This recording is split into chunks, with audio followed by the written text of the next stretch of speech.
de saltear la cuarentena dando un poco de clase, ¿ah? Así que, bueno, voy a empezar a compartir. Yo lo que quería pedirles es que todos, les pedí que hicieran un trabajo y no he recibido información de varios. Les cuento de quién he recibido. De la Cerda, Eugenia de la Cerda, Gastón López del Río, Andrea Saraza, Agustina Dupont Bru y Juan Manuel Zamora son los que me han mandado la tarea que les di. En esa tarea habíamos incluido hacer fundamentalmente que se fijen cuál era la norma, era tan fácil como buscar cuál es la norma. En realidad les pedía que busquen la IEC, el número de la norma que corresponde específica para los electrocardiógrafos. Juan Manuel, vos está mal puesto lo de las normas y que decidí darles una pequeña teoría que probablemente la mencionemos hoy si tenemos tiempo y si no mañana. Y ya está subido un PPT sobre normas en la página. Gabriel me confirmó que ya está listo para que todos lo vean. Yo les voy a, es un PPT en realidad que daban antes en la clase de Clínica 1, que creo que como todavía no han tenido esa información, tal vez están medio perdidos de cómo buscar las normas, sobre todo las IEC. Entonces ahí hay una explicación de cómo buscar las normas. Recuerden que para cada equipo biomédico ustedes van a tener una norma internacional específica que cumplir.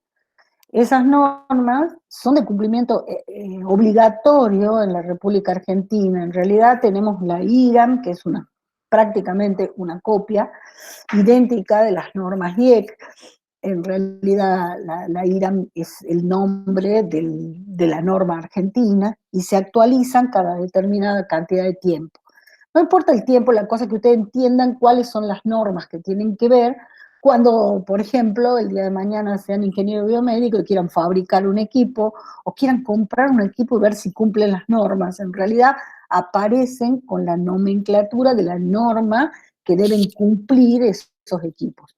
Existe, tal vez ya lo han estado viendo, la Asociación Nacional, no, asociaciones ANMAT, de materiales, Administración Nacionales, no es asociación, Administración Nacional de Materiales y Dispositivos Electrónicos y Tecnologías. Eso, busquen las especificaciones de qué es ANMAT y lo van a encontrar fácilmente. Es la que regula todo a través de una dirección de tecnologías médicas, todos los productos médicos que se compran, se ven, producen en Argentina. Como ustedes saben, hay pocos productos de equipamiento médico en la Argentina. A pesar de eso, producto médico incluye una serie de elementos que no necesariamente son un equipo, como puede ser una jeringa, y que también cumple especificaciones. Esto es para entrar dentro de todos los marcos regulatorios internacionales. Entonces, el electrocardiógrafo que estábamos viendo ahora, nosotros lo veíamos antes desde el punto de vista de un electrocardiógrafo, así como lo cuenta simplemente el Webster o cualquier libro, pero nunca nos debemos olvidar que existe una norma aparejada a esa, y es lo que yo le pedía que busquen, era decirme, es la IEC tal número, ¿sí? Entonces, claro, ¿sí? Puede ser que la norma sea la 6061-2, pero de ahí pueden variar los números. No, es que hay una específica para electrocardiógrafos. Porque Después del guión 2, una que es requisitos particulares de seguridad básica y rendimiento esenciales de equipos de monitorización electrocardiográfico, pero después hay otro que es electrocardiográficos ambulatorios. sí, bueno, mira, para eso les voy a mostrar, voy a salir un momentito de compartir esto y lo voy a dar ahora. Están todos escuchando. Espero que a veces me pierdo, pero el que quiere intervenir y hablar puede hacerlo. Saca su micrófono y me contesta y me pregunta, por favor, porque si no, siempre tengo las mismas personas preguntando, no estoy segura si todos me están escuchando, como tengo la presentación en la pantalla. Entonces ahora les voy a poner un poquito de eso de las normas, que lo pensaba dar después. Es el orden, no importa, lo puedo dar ahora. ya que existe la duda, la saquemos ya mismo. Voy a salir un momentito de esta presentación para ponerles la presentación a la que me refiero. Esta presentación, como van a ver, es una presentación de unas jornadas de seguridad en la utilización de equipamiento médico o del área de salud, que la hizo un laboratorio de referencia del IRAM, y fíjense, acá aparece aplicación, ya voy a poner perdón. Miriam, ¿cree que lo suba ahora a SPPT a la página? Sí, por favor, subilo Vale. cuando pueda, no importa, los chicos ahora lo tienen, y después, ante la duda, yo sabía que podía pasar esto, por eso tenía este material y quería, así que no importa, lo van a tener en la página, chicos, ¿no? Ahí lo subo. Olvídense de la empresa, pero que lo presentaron, esto fue un pequeño curso, y el PPT está muy bueno para que ustedes lo tengan, y fíjense que lo que habla es del Sistema Nacional de Normas de Calidad y de Certificación de laboratorios y demás. Son la aplicación de las normas. Fíjense, en Argentina la norma se llama 42221, y en la internacional, que se llama IEC, es la 60601-1, ¿sí? Entonces, esta es la primera cosa que tenemos que ver. Esto lo dio un médico, y acá está, por ejemplo, las siglas de la ANMAT, las siglas de IEC, la de IRAM, y fíjense del organismo argentino de acreditación, la OAA. Estas son cosas que ustedes van a ir viendo en el desarrollo de la carrera, pero las vamos introduciendo en esta materia.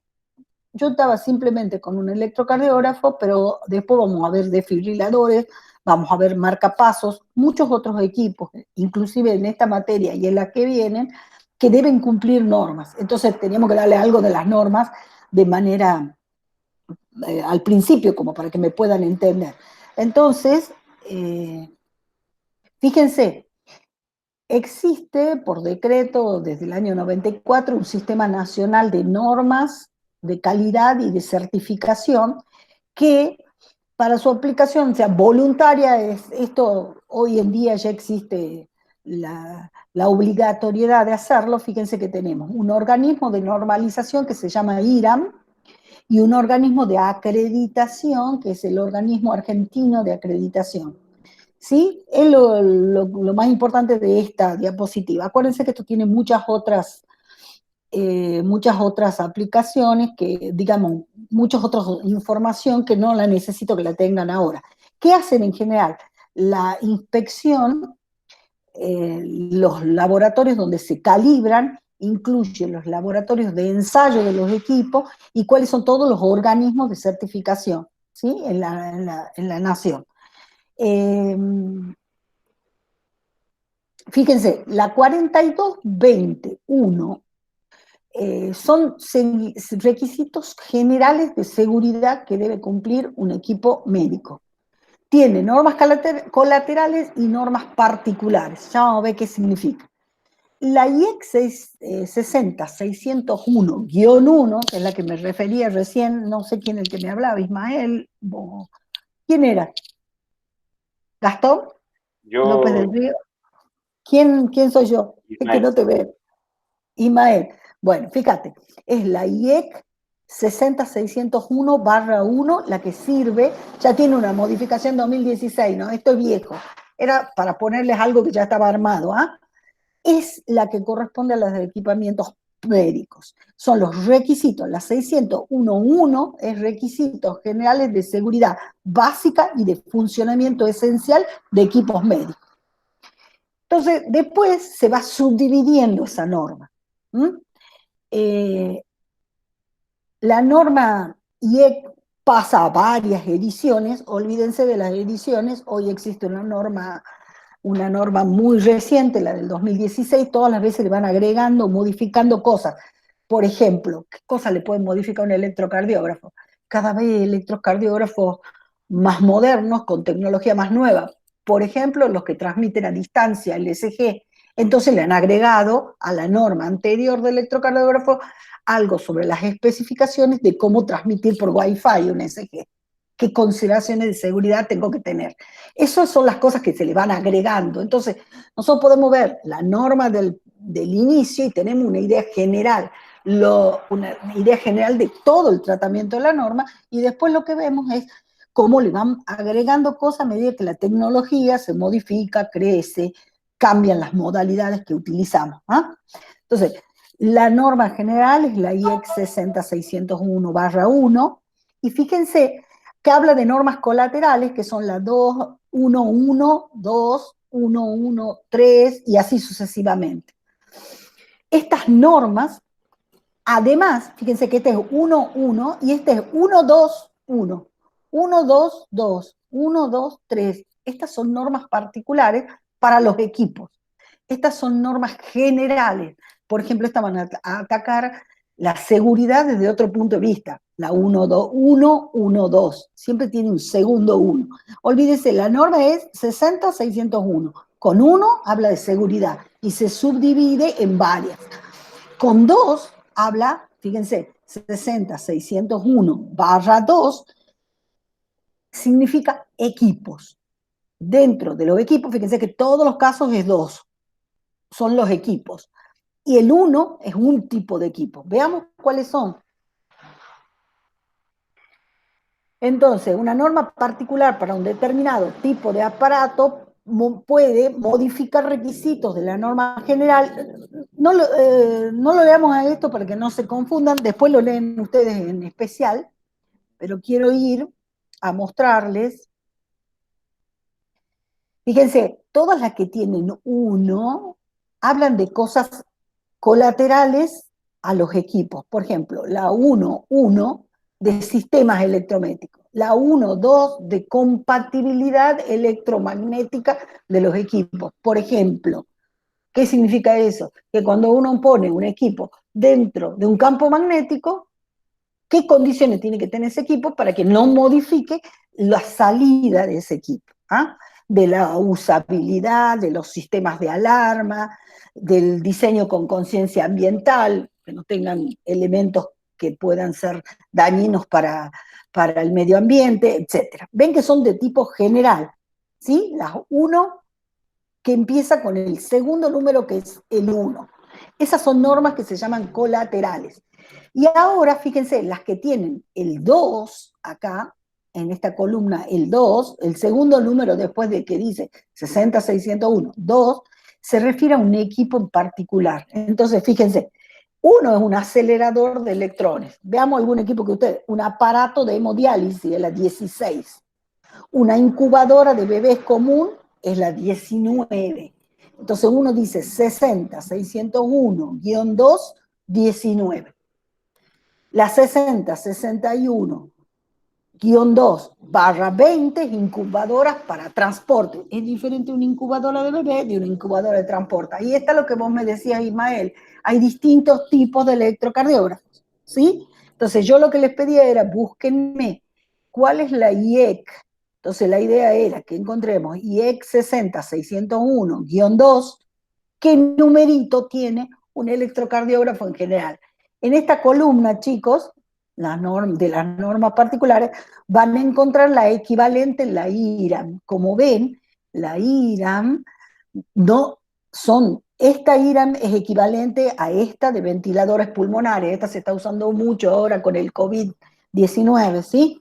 Estamos mirando qué norma tienen que cumplir los ventiladores que queremos comprar o hacer. No sé si han visto, y esto es un comentario general, si ustedes siguen hoy lo que está pasando en el mundo, van a ver que hay mucha gente tratando de hacer con respiradores de bajo costo para poder ser utilizados en los pacientes que están con COVID. Bueno, la norma dice que tienen que cumplir esta norma, cualquier respirador que se haga, ¿sí? Eso dice la realidad. O sea, ¿qué vamos a hacer? ¿Vamos a aceptar cualquier respirador o que cumpla esta norma? Esto es un detalle simplemente para hablarles de la actualidad, pero existe una norma específica para ventiladores pulmonares. Ahora, ¿cuál es la del electrocardiógrafo? Que yo les pedía que ustedes me busquen. Fíjense, la 25, acá está. Yo sabía cuál era, por eso simplemente, la 60.601/2, que significa equipo 25 es la norma general de electrocardiógrafos, ¿sí? Entonces, esta es la norma que tiene que tenemos que llevarnos para hacer esto. Fíjate, para electroencefalógrafos. Aparatos para supervisión electrocardiográfica. Cuando Ismael me decía recién, los aparatos para monitorear, eso es de supervisión electrocardiográfica. En cambio, este es de electrocardiógrafos. ¿Qué es un aparato de supervisión electrocardiográfica? Un monitor de cabecera que supervisa el electrocardiograma, pero no me entrega el papelito ni hace un electrocardiograma en todas las derivaciones. Simplemente hace ECG, 2 o 3 aproximadamente derivaciones, y la pone en la pantalla de un monitor. Van a ver que hay diferencia entre electrocardiógrafo y monitor de electrocardiografía. Por eso es que acá aparece con 2 números diferentes. La que yo les decía que busquen era la 25 de electrocardiógrafo. Esto se los explico para que tengan una idea general de cómo tienen que buscar los equipos. Entonces, resumiendo, las normas internacionales aplicadas. ¿Alguien quiere hablar? Las normas generales aplicadas a los sistemas de salud, a los equipamientos de salud o a los productos médicos se dividen en 2. La 60-601 es la norma general. Las que llevan la barrita 1, el primer 1, corresponde a cosas generales de los equipos. Después la vamos a ver más en detalle. Se llama de seguridad de los equipos. Y la que tiene el número 2 se refiere a la especificidad de cada equipamiento. O sea, 60-601-2, el número que corresponde al equipamiento que ustedes van a usar. Así las tienen que buscar. Ahora, si ustedes van a buscar esta norma internacional en forma, digamos, por el Google que la quieren buscar, no la van a encontrar. ¿Por qué? Por eso también yo les muestro un PPT más viejo. Es simplemente porque las empresas que hacen estas normas y que trabajan en esto las cobran. Entonces, en la universidad nosotros tenemos una autorización para entrar a las normas, la tiene el ingeniero Olivera en su computadora en la facultad. Él tiene acceso a las normas y se las puede pasar. No se pueden hacer copias de las normas, pero sí se pueden ver qué especificaciones tienen de modo general. O sea, no se las puede imprimir, pero sí las podemos ver, qué requisitos tienen. ¿Ah? Yo no estoy muy segura de cuál es la razón que sea de esta manera. Sé que tiene que ver con algo económico, pero no están a disposición que vos puedes sentarte, cualquiera de mi alumno puede sentarse y poner el número de norma y bajarla. Entonces, las tenemos en la facultad. Universidad Nacional de Tucumán, Facultad de Ciencias Exactas, en el Departamento de Ingeniería, en la oficina tal, en la máquina que tiene tal IP, está puesta las normas. Y ustedes pueden ir a consultarlas ahí. ¿Entendido? Esto lo hacen para las universidades, por supuesto, y lo solicitó el ingeniero Olivera hace bastante tiempo. Entonces las tenemos y las pueden tener. Lo que yo quería era, con darles esta tarea, es que lean cómo es la norma, cuál es el número de la norma, y el número que yo les pedía era específicamente este número. Bueno, sí, este número, ¿sí? Fíjense que corresponde directamente al la IRAN 4220-225 o la IEC 60-601-225. ¿Sí? Esto era la información. Pueden ver que el PPT tiene bastante más información que esto. Están todos los equipos. Yo se los dejo a este PPT puesto, no es mío, inclusive es de un médico, de un agente de la empresa Shizuke que hace evaluación de tecnologías. Pero como nosotros vamos a ir viendo, por ejemplo, electromiógrafos, chicos, entonces pueden saber qué norma corresponde a los electromiógrafos. Supónganse que mañana uno de ustedes quiere fabricar electromiógrafos o quiere verificar especificaciones de un electromiógrafo del médico para el cual están trabajando. Bueno, la norma IEC que corresponde es la número 40, la IEC 60-601/2/40. ven que varía el número. Las luminarias de quirófano, los aparatos de rayos X, aparatos de fototerapia, ya vamos a ver eso, cada uno de estos elementos hay que conocerlos, ¿sí? Fíjense, no siempre existe la norma específica IRAM. IRAM ha ido traduciendo las normas más importantes y haciéndolas de cumplimiento obligatorio en la Argentina, ¿sí? Pero si ustedes salen de la Argentina, ¿cuántos electromiógrafos podemos vender en la Argentina? 500. Bueno, si ustedes van a fabricar electrocardiógrafos, no quieren quedarse con el mercado solo de la Argentina. Entonces, tienen que ir al mundo. Para ir al mundo hay que cumplir esta norma. Nadie puede vender en el mundo un equipo porque va a pasar por su ANMAT, digamos, el ANMAT de cada país, la FDA en los Estados Unidos, Food and Drug Administration, es el equivalente a nuestro ANMAT. O sea, cualquier equipo que ustedes lo quieran vender en Suecia tiene que pasar por el ANMAT de Suecia, el ANMAT entre comillitas, ¿sí? Entonces, lo importante que quiero que les quede claro es cómo se maneja esto en el mundo. No es específico de instrumentación, esto lo solían dar en ingeniería clínica, pero como ahora nos han pedido que a cada uno de los equipos que les vayamos enseñando, les enseñemos cuál es la norma, es importante que lo tengan claro. ¿Ah? Si ustedes siguen viendo, hay algunas definiciones acá importantes que quiero que las tengan. Yo les voy a pedir que este tema lo estudien.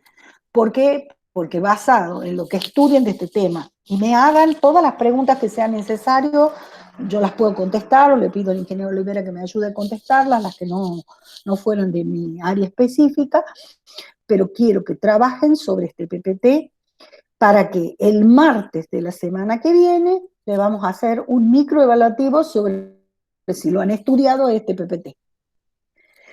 Así que, por favor, vean estas definiciones.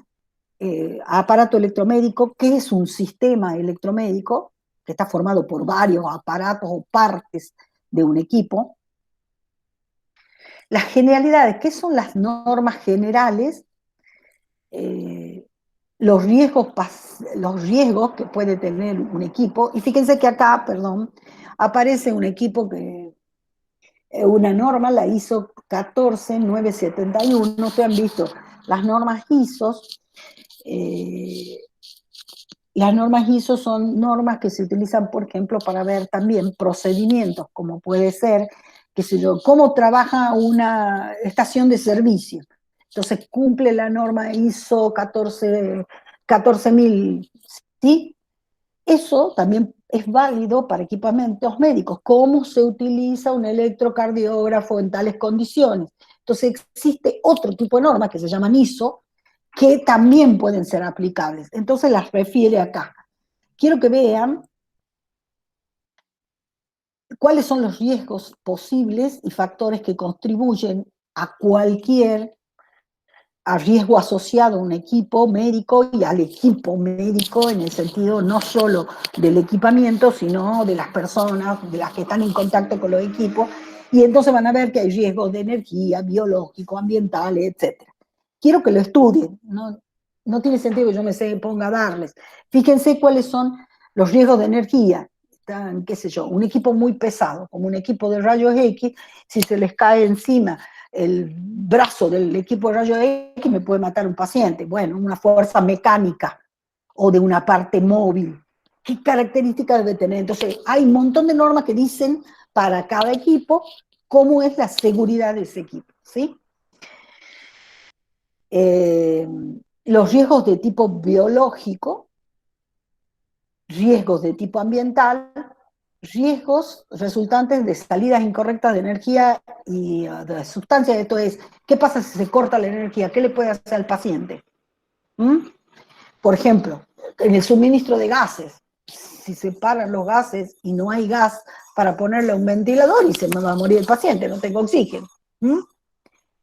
Riesgos relacionados con el uso de algunos dispositivos médicos, por ejemplo, etiquetado inadecuado, ya lo van a ver, bordes filosos, puntas. Lean esto como para que tengan una idea de a qué nos referimos con riesgos posibles y factores que hacen al riesgo de los equipos, ¿sí? Se los he dejado, está bien explicado en el PPT, y fíjense, volvemos, estas normas se refieren a la que termina en 1, ¿sí? ¿Sí? Todo lo que tenga que ver con seguridad se refiere a la terminada en 1. ¿Ah? Entonces, después entra en mayor detalle cómo se hacen en los anexos, sobre todo el B. No les doy la norma IRAM porque vamos a centrarnos en la internacional, porque esta es casi una copia de la otra, pero en el anexo B de la norma aparecen cómo se hace, por ejemplo, la separación de las partes, el consumo de energía, cómo se calcula la potencia, etcétera, ¿sí? Y lo ponen punto por punto, coloque tal parte en tierra y ponga tal así. Entonces, cada orden, cada ensayo que se haga, esto se refiere a los ensayos de cada uno de los equipos, para ver si son riesgosos o no. O sea, si ustedes fabricaran un equipo hoy y lo quieren probar en normas, lo tienen que llevar a un laboratorio donde pueda medir esas normas. Lo llevan a ese laboratorio y le van a hacer una serie de ensayos para ver si es seguro. ¿Qué pasa si se corta la energía? Si afecta al paciente, lo van a hacer a esos ensayos.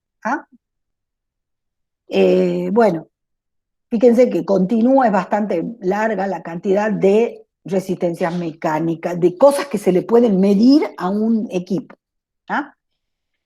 Bueno, y ahí aparece una clasificación que es muy importante. Esto del anterior es un listado, no creo que tengan que aprendérselo ni nada parecido para que lean y conozcan. Esto sí quiero que se lo aprendan, que es un aparato clase 1, clase 2, y según el grado de protección contra descargas eléctricas, los tipos B, BF, CF, esto es cómo clasificar un equipo.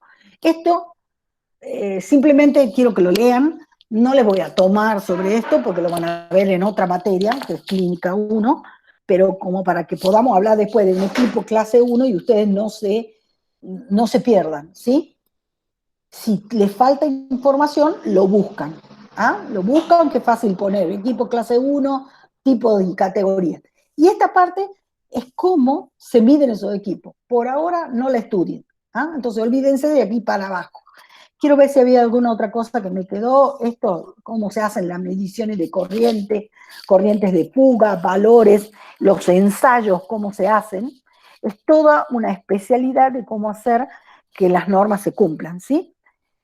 Aislación, que hemos visto un pequeño sentido de que es una aislación de un equipo médico. Bueno, ¿cómo se aísla un equipo médico? Bueno, ni miren eso, por ahora no tiene sentido. Bueno, acá ven los riesgos, quemaduras, etcétera, así que quiero con calor, equipos que producen fuerza mecánica. Esta parte la pueden ver con radiaciones ionizantes, las partes móviles, que una persona se pudiera enganchar con algo y lastimarse, cuáles son los cuidados que hay que tener.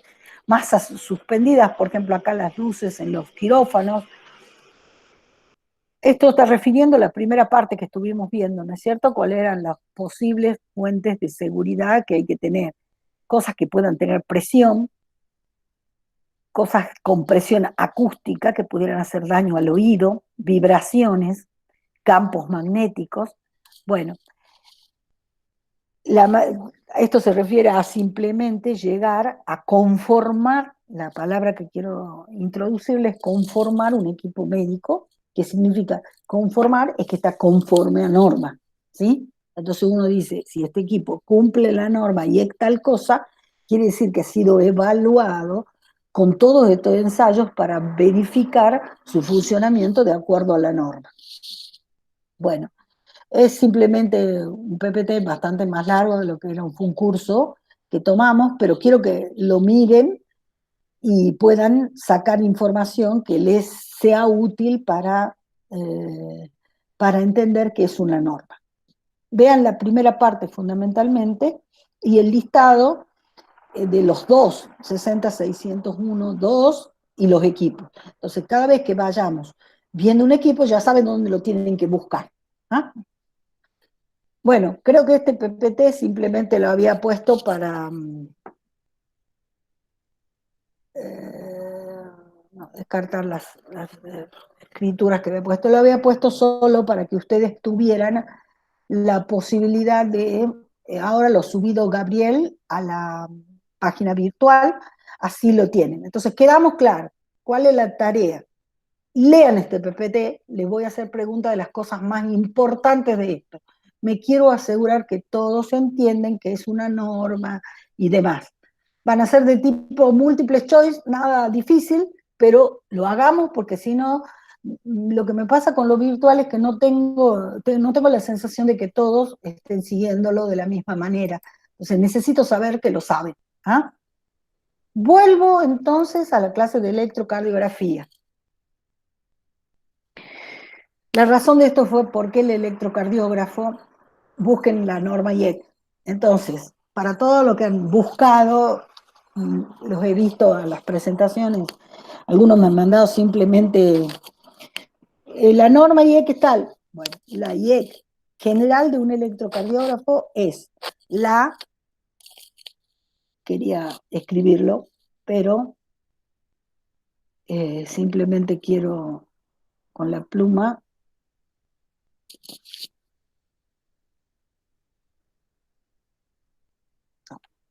Bueno, recuerden, la IEC 60601-2-25. Esa era la respuesta que me tenían que dar. ¿Entendido? Entonces, cualquier electrocardiógrafo electrocardiógrafo. No me refiero a monitores de cabecera que hacen electrocardiografía. Se llaman monitores de electrocardiografía. Es otra norma. ¿Entendido? Este es el electrocardiógrafo. Vimos este diagrama bloque general y ahora vamos a pasar a esas especificaciones que también les di como tarea. Muchos me lo han marcado y ahora sí quiero la participación de ustedes en algunos de los detalles. A los que no hayan hecho la tarea, por favor, hoy va a estar resuelta, digamos, después de esto. Entonces, por eso es importante que lo hagan. Cuando yo les dé una tarea, háganla para que podamos verla. Fíjense, antes de que existieran las normas, el Webster ya ponía cuáles eran las especificaciones. Si ustedes toman un equipo cualesquiera, viene con un manual. Ese manual debería tener por lo menos todas estas especificaciones. Las especificaciones no todas aparecen cuando ustedes toman un manual de un electrocardiógrafo específico. Entonces veamos cuáles son las más importantes, o por lo menos las que consideramos. Todas son importantes. Acá están una descripción de la mayoría. Por ejemplo, esta es la descripción del requerimiento. Los valores mínimos y máximos, perdón, voy a ponerlo más en este porque si no, no se ve el puntero. Los requerimientos, los valores mínimos y máximos, las unidades en las que se mide, y fíjense, el valor mínimo y máximo, esto es el rango, digamos, y este es el valor mínimo y máximo que debe tener esta condición. Por ejemplo, voy a empezar con la 3, 2, 1. No lo vamos a ver todas porque si no, esto es lo que quería que vean cada uno. Pero fíjense, ¿qué condiciones dice? Cuando usted abre una hoja de datos, lo primero que ven es si puede conectar a la tensión. ¿A qué tensión? Fíjense, el rango me dice el tipo, es un rango que va entre 104 y 127 voltios RMS. ¿Ah? ¿Vieron la primera línea? Esto significa que lo puedo conectar a 120. Esto es porque tengo un equipo americano, no es a 220. Si usted conecta este equipo a 220, lo rompen. ¿Entendido? Esa especificación viene en el equipo. ¿Sí? Esa es la línea de tensión. La frecuencia, 60 más menos 1 Hz, ¿sí? Porque está medido en Hz y es el rango en el que se tiene que medir. La temperatura de funcionamiento, 25 más menos 10 grados centígrados. Grados centígrados. Fíjense, este equipo, si dice que funciona con una condición de operación a 25 más menos 10, quiere decir que nunca podría quedarse en una ambulancia que alcance los 40 grados adentro de la ambulancia. ¿Por qué? Porque funciona bien hasta 35 grados centígrados. ¿Ven? Después de 35 grados centígrados no significa que dejó de funcionar, significa que no aseguramos que funcione como debiera. ¿Entendido? Bueno, condiciones relativas de humedad, 50 más menos 20%, presión atmosférica. Bueno, estos fíjense que son condiciones de operación generales. Vamos a otro detalle. Definición de las derivaciones, ¿sí? Fíjense, las derivaciones pueden ser un canal o de 3 canales.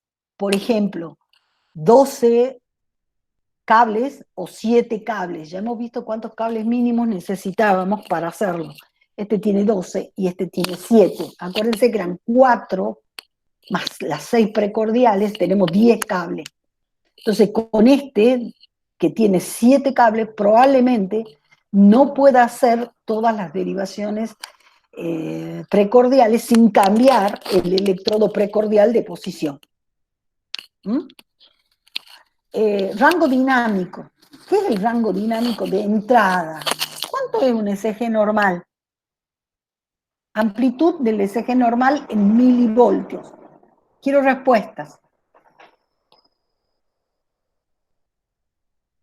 Hola, ¿están ahí? ¿Cuánto es la amplitud normal de un ECG? Eran 10 milivoltios. 10. 10 milivoltios. Alguien dijo 10. A ver, quiero otra opinión.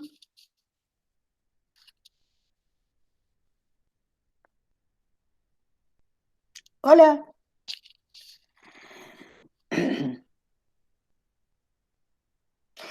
10 milivoltios es un valor bastante grande. Generalmente las entradas están hasta 5 milivoltios. Bueno, fíjense, el rango de operaciones de una señal de entrada, en este caso, es más o menos 5.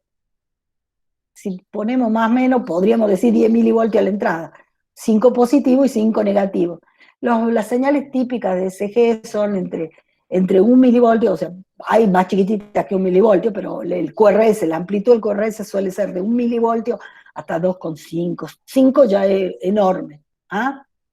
Un paciente con 5 milivoltios, medido con las posiciones normales del de las derivaciones, hasta 5 milivoltios. Este es el rango de entrada, ¿sí? A ese rango me refería. Acá hay otra palabra, slew rate. Cambios del slew rate.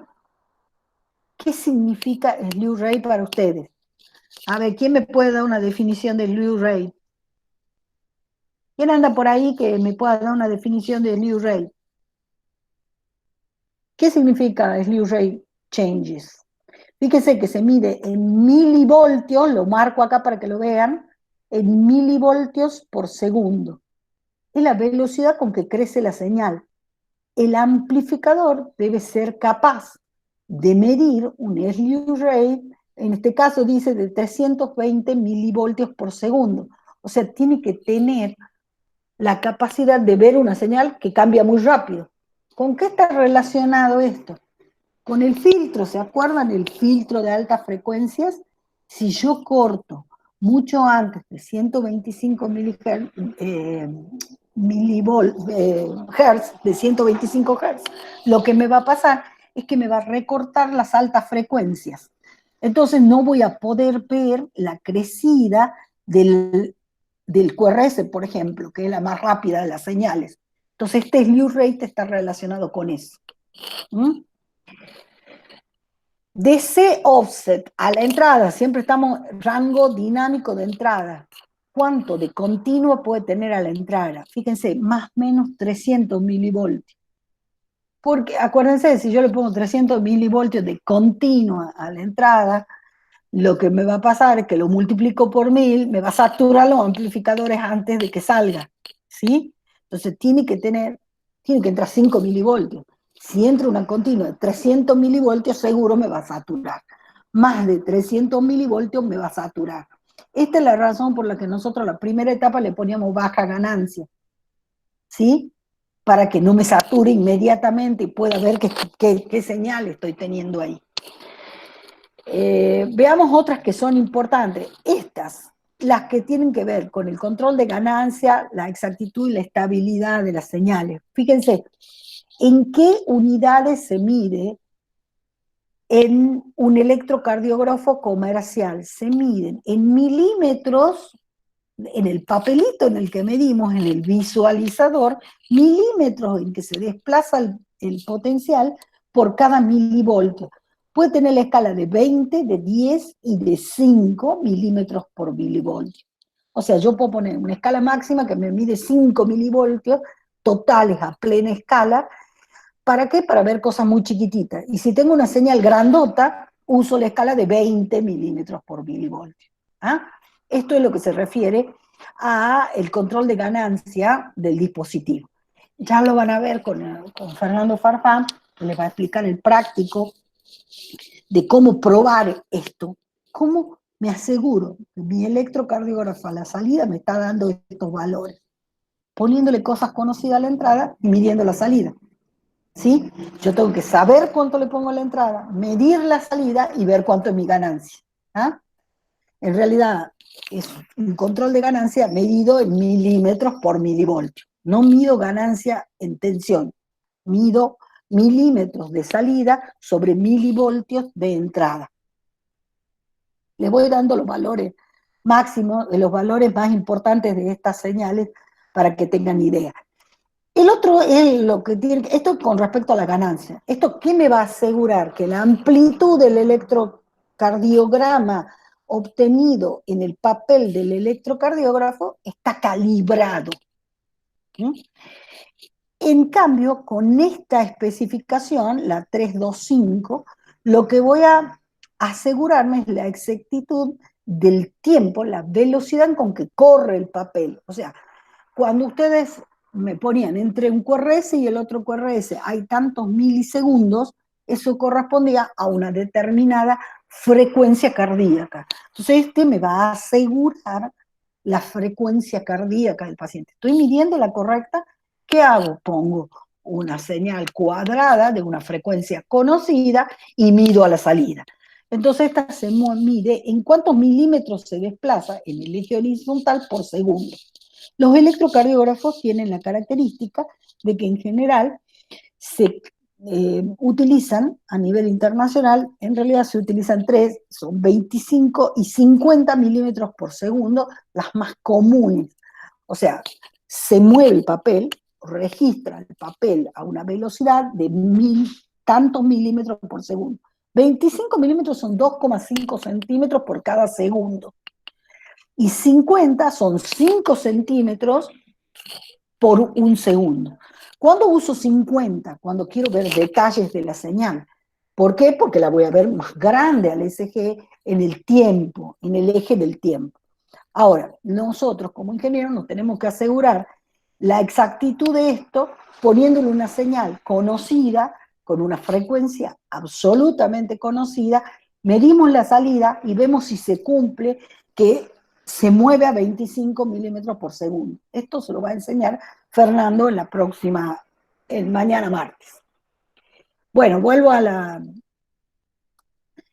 especificaciones de salida, por ejemplo, léanlas, pero no son más importantes. Yo quiero ir a ver, frecuencias de corte.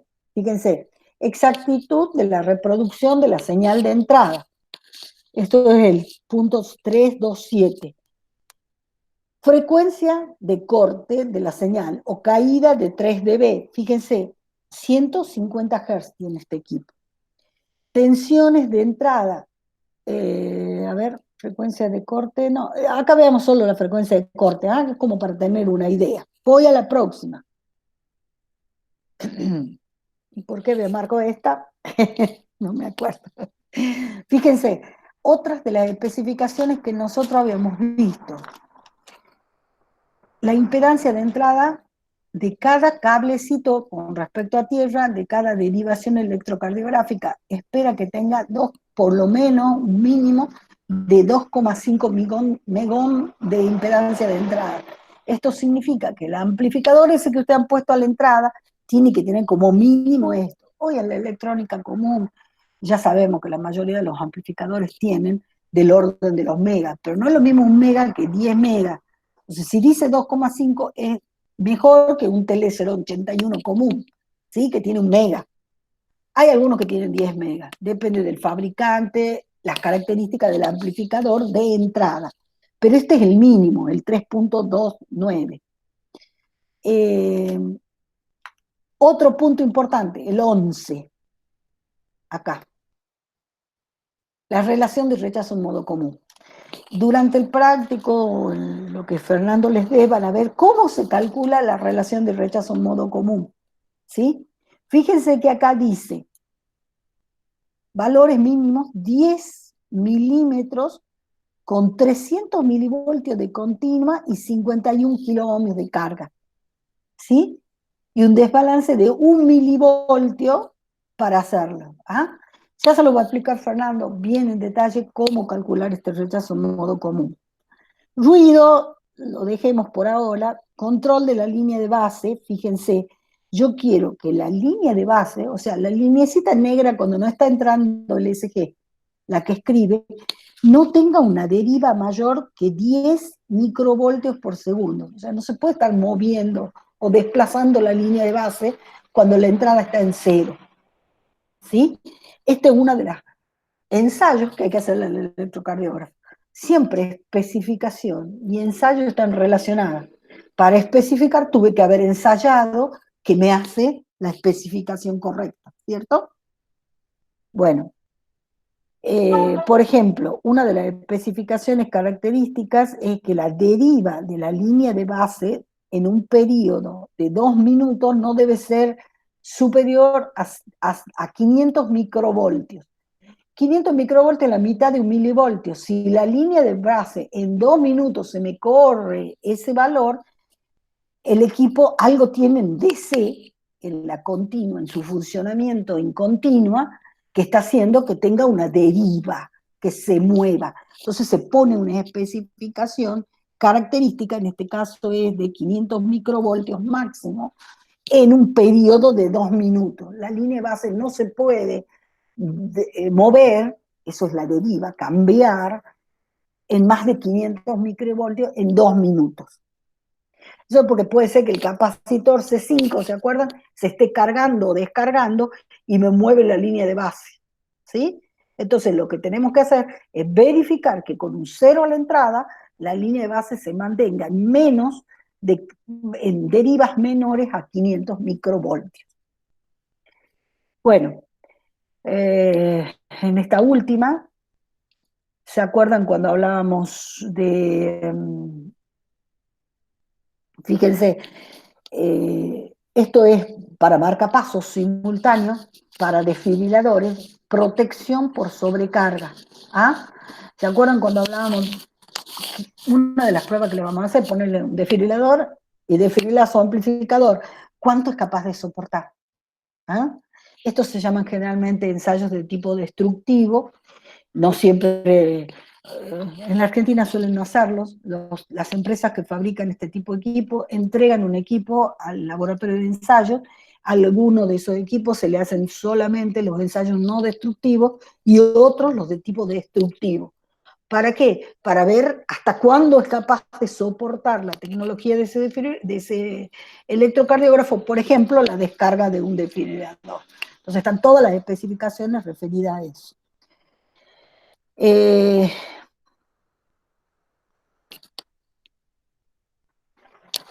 No quiero complicarlos con demasiadas más especificaciones, por supuesto que están referidas a la norma, y cuando uno va a fabricar un equipo, lo que hace es estudiar específicamente qué ensayos le tiene que hacer a su equipo y qué características debe cumplir el equipo para que esos ensayos salgan bien, ¿sí? Entonces, está relacionado el diseño del equipo a la norma y por lo tanto al ensayo que le pueden hacer para aplicar a esas normas, ¿sí? Para conformar el equipo en esa norma.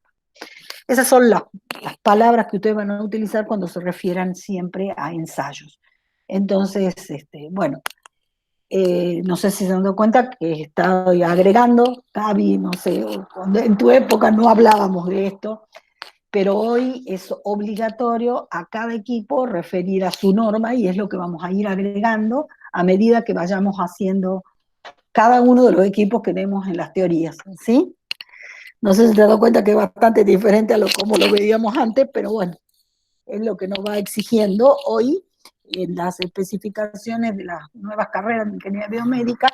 Nos piden al lado de cada equipo, tiene que haber la norma de ese equipo, sin necesidad de que sean especialistas en la norma, que se la conozcan, pero no puede salir ningún alumno de ingeniería biomédica, recibirse de ingeniero y no conocer que existe la norma específica para cada equipo, ¿no? Ahora les voy a dar una serie de instrumentos o electrocardiógrafos con características diferentes. Hice una selección de diferentes electrocardiógrafos y les puse características que dan los fabricantes de esos equipos, pero donde van a ver que hay equipos, que hay una variedad muy importante de equipos, ¿sí? No todos los equipos son el electrocardiógrafo común con el papelito y demás, ¿ah?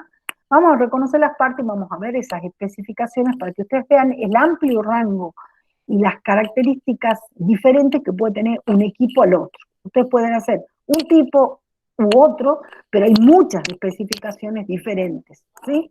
Todos van a ser electrocardiógrafos, o todos caen dentro de la comisión electrocardiógrafo. Pero hay cosas básicas que tiene que tener un electrocardiógrafo que no pueden dejar de estar. Por ejemplo, no tiene sentido tener un electrocardiógrafo que tenga que estar, supónganse, soy un médico cardiólogo que trabajo en un consultorio y le quiero hacer electrocardiograma a mi paciente. ¿Tiene sentido tener un electrocardiógrafo de transporte? No, porque no va a salir de mi consultorio. Esa es una condición que cambia las características del electrocardiógrafo, ¿sí? Veamos algunas de estas con ejemplos. Este, por ejemplo, es un cardioscopio portátil de un canal con... Fíjense que lo que vamos a hacer es, les reconozcamos las partes. Sé que el dibujo no está bien, esto es porque alguna vez tomé la imagen y la pegué acá y no todas tienen las características, pero como para que tengan una idea. Fíjense, acá están los cables de paciente. Cuenten cuántos conectores tienen. ¿Cuántos tienen? 5. ¿Por qué tiene 5?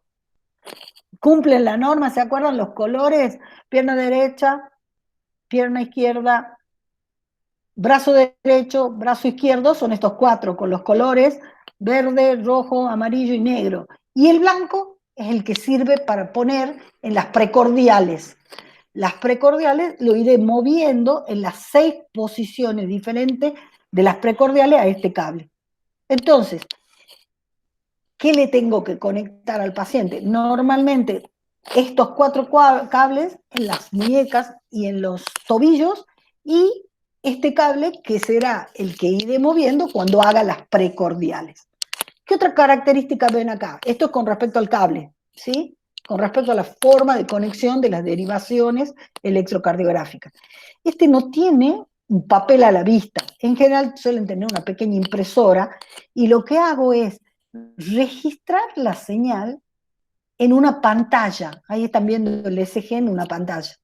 Y después puedo imprimir el registro que guardé en una memoria. Nos está dando un electrocardiógrafo especial. Este electrocardiógrafo es digital, tiene la opción impresión, el papelito sale por acá, pero me permite verlo al ECG en una pequeña pantalla. En general, este tipo de equipos se utilizan, por ejemplo, para servicios de emergencia, para la ambulancia, transporte, o en el médico cuando hace una visita a domicilio, cuando van algunas de estas empresas que hacen visitas a domicilio. En las aerolíneas, junto con un desfibrilador automático, esto es el DAE, después lo vamos a ver, pero bueno, en un avión, cuando tengo un paciente que le duele el pecho, por ejemplo, hay un electrocardiógrafo y un desfibrilador, por si ocurre algo dentro de un avión, estamos en el cielo, en medio de la nada, ¿y qué hacemos con este paciente? Por lo menos hay gente que está preparada para usar la medición de electrocardiografía y un desfibrilador por si el paciente lo necesitase. Estos equipos los suelen comprar los pacientes que tienen una patología que requiere un ECG, y donde se requiere una toma de un ECG confiable y rápido. En general estos operan a baterías, o sea, es un equipo totalmente aislado, en general no tiene ruido, ¿sí? Electrodos se llama de tipo trípode, que son estos 5 electrodos, la posibilidad de utilizar cables de 3 o 5 puntas, o sea, yo puedo pasarlo de 3 a 5 puntas. ¿Qué significa 3? Que hago una derivación, por ejemplo, sobre el pecho del paciente, simplemente no una derivación normalizada, no una de 1, una de 2, podría ser una de 1, una de 2, 3, pero no puesta sobre los brazos y los tobillos, sino puestos sobre el tórax. Entonces uso 3 electrodos. Por ejemplo, para un viejito que está en la cama, le pongo los 3 electrodos en el pecho. ¿Por qué no se lo pongo en la mano? Porque cada vez que le cambie la campera o lo mueva al paciente, se le va a salir el electrodo. Entonces se utiliza en el pecho, ¿sí? Fíjense, este equipo tiene conexión a PC, o sea, puedo bajar los datos de esta memoria a la PC. ¿Ven cómo empieza la electrónica a complicarse? Ahora ya no tengo mi amplificador peladito, sino que guardo los datos en una memoria y después lo puedo bajar a una PC. Esto podría el nieto de ese paciente cardiópata simplemente bajarle el ECG y mandárselo al médico. Interfase impresiona cualquier sistema de ECG, una pantalla LCD para ver en el momento, esto lo usarán mucho los de transporte o los médicos, memoria de toma del ECG en 2 pacientes. Esto significa que la misma memoria está limitada a guardar el ECG solamente de 2 pacientes. Cuando yo digo el ECG, si este tiene un único canal, como es lo que aquí parece, hay un único canal de ECG, mide primero, ¿se acuerdan? El formato estándar o el formato Cabrera, por ejemplo, mide de 1, de 2, de 3, ABR, ABL, ABF y las precordiales. Entonces, una tira de datos ordenada en un cierto orden de derivaciones, que es lo que voy a guardar en la memoria. Frecuencias. Vayan anotando esto porque lo van a ver en la mañana con Fernando. Frecuencia de muestreo. Sí. ¿Hay alguna razón de por qué los electrocardiógrafos tienen tan poca memoria en sí? O sea, para que solamente puedan guardar los 2 pacientes nada más. Bueno, primero, antes que eso, quiero que ustedes hagan el siguiente pequeño ejercicio mental, aunque sea hasta mañana que les dé Fernando la clase. Si yo tengo un ECG que tiene una frecuencia de 125 Hz máxima, ¿con qué frecuencia de muestreo debería yo tomar esa señal de ECG para guardarla en una memoria? Esa es la pregunta que yo le hago a ustedes. ¿Ah? O sea, si tengo una frecuencia máxima del ECG de 125 Hz, ¿con qué frecuencia deberían muestrear la señal para poder reproducirla? ¿Qué decía Nyquist? A ver, alguien que me haga acordar.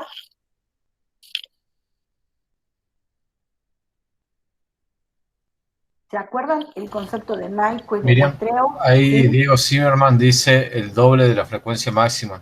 El doble de la frecuencia. Bien, Diego. Por ahí iba. Gracias, Gaby. Yo la verdad que no estoy viendo, tengo la pantalla solamente mi PPT. No estoy viendo el chat, así que Gaby me avisa cuando ustedes escriben en el chat. Si no, hablen. Conecten el micrófono y hablen, así sea más fácil entendernos. El Puede doble no de la... tener micrófono. Pueden no tener micrófono, por eso es que...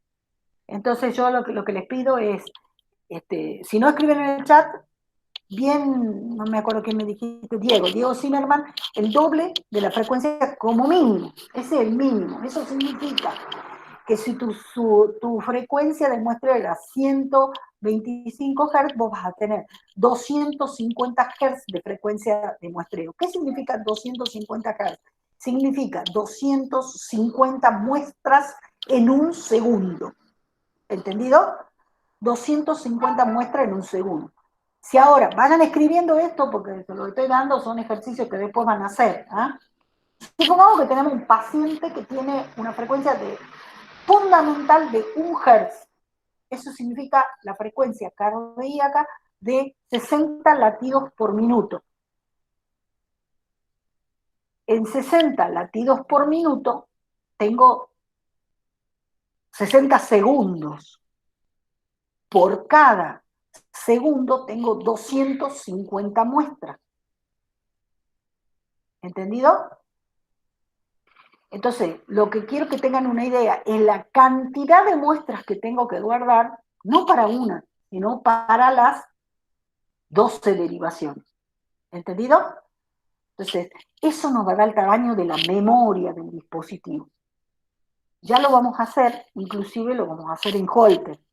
No me quiero adelantar porque mañana el práctico consiste en calcular la frecuencia de muestreo. Quiero que les quede bien claro cómo se hace la frecuencia de muestreo. ¿Sí? Bueno, es para que tengan una idea. No todos los equipos guardan hasta 2 pacientes, simplemente tienen una memoria pequeña para 2 pacientes. Pero no son pocos datos los que tengo que guardar si yo digitalizo la señal del electrocardiograma en todas las derivaciones. Entonces, por una cuestión de simplicidad, manejan pocos datos. Este equipo, por ejemplo, que es pequeño, que es poco voluminoso, hasta 2 pacientes. Si vos lo tienes en la casa, por ejemplo, a este equipo, lo que haces es juntar el de la mañana, el electro de la mañana, el electro de la tarde, y lo bajás a la PC. ¿Sí? Entonces podrías tener toda la información, pero no tenés más opciones que dos tomas en este, de 2 pacientes, o sea, 2 tomas de electrocardiograma completo. Eso limita la cantidad de memoria. Y ahora vamos a hacer el cálculo para que todos lo tengan. Inclusive les voy a dar algunos ejercicios para que ustedes lo hagan. ¿Sí? Cambiándole la frecuencia, los datos, para que ustedes los vean. Sigo con el equipo este y después lo vemos. No sé quién es el que me preguntó respecto a por qué tienen pequeña memoria. Porque está relacionada con la frecuencia de muestreo.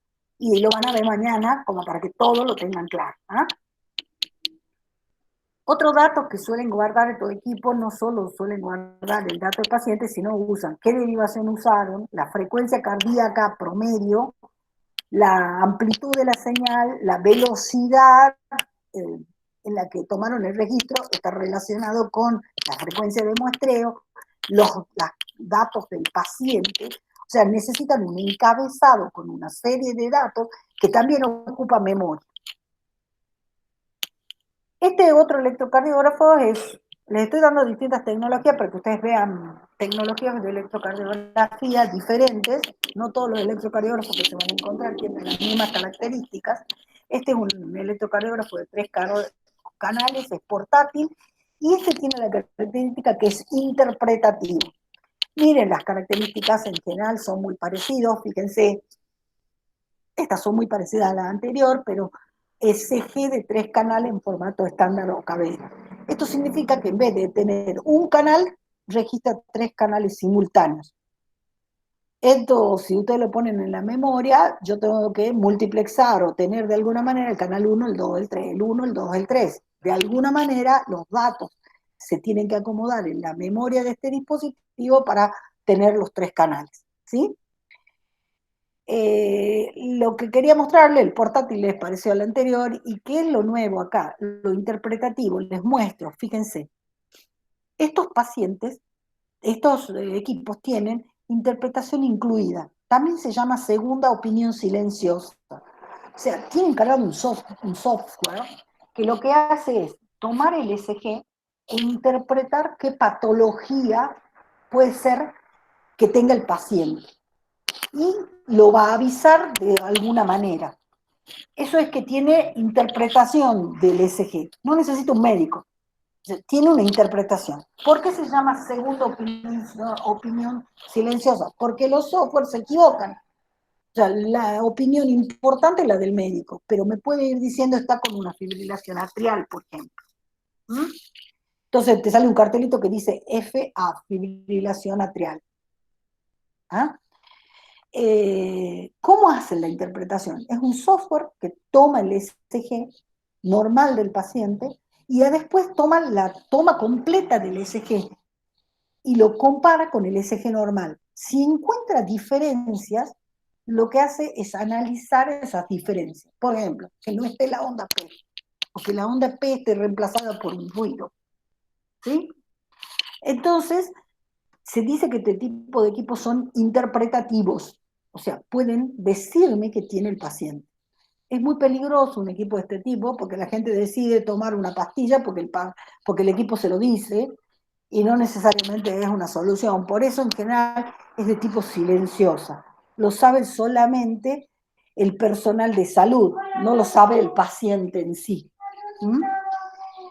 Además, puede el software cometer un error. Necesita la corroboración por parte del médico. Quería mostrarles esto porque se llaman equipos con interpretativos o con opinión silenciosa. ¿Sí? En general pueden tener estas opciones de impresión diferentes. ¿Qué significa? Que no solamente me imprime el ECG, la derivación 1, 2, 3, ABL, ABL, AF, en ese orden, sino que además permite sacar un complejo promedio, por ejemplo, de un registro en la derivación 1 o en la derivación 3. Elijo en cuál derivación y saco un complejo promedio. ¿Qué significa el QRS? De muchas, le hacemos estadísticas, ponemos el QRS de una, el QRS siguiente, el QRS siguiente y saco un QRS promedio. Cuando ese QRS se deforma, me va a decir que hay una patología. ¿Mm? Después, tener opción de marcadores de medición, esto es, le di un medicamento, le inyecté un medicamento a un paciente y en ese momento mido los cambios en el ECG. Esto sirve para hacer una marca de alguna manera electrónica en el registro, en la memoria, que le diga, a partir de este momento tiene aplicada tal droga. Y puede que el ECG cambie. Entonces me permite analizar eso. Le permite hacer ECG tradicional y el de ritmos, que significa fibrilación atrial, algún arritmia que pudiera ser detectada por el sistema interpretativo. Bueno, los demás creo que lo conocen.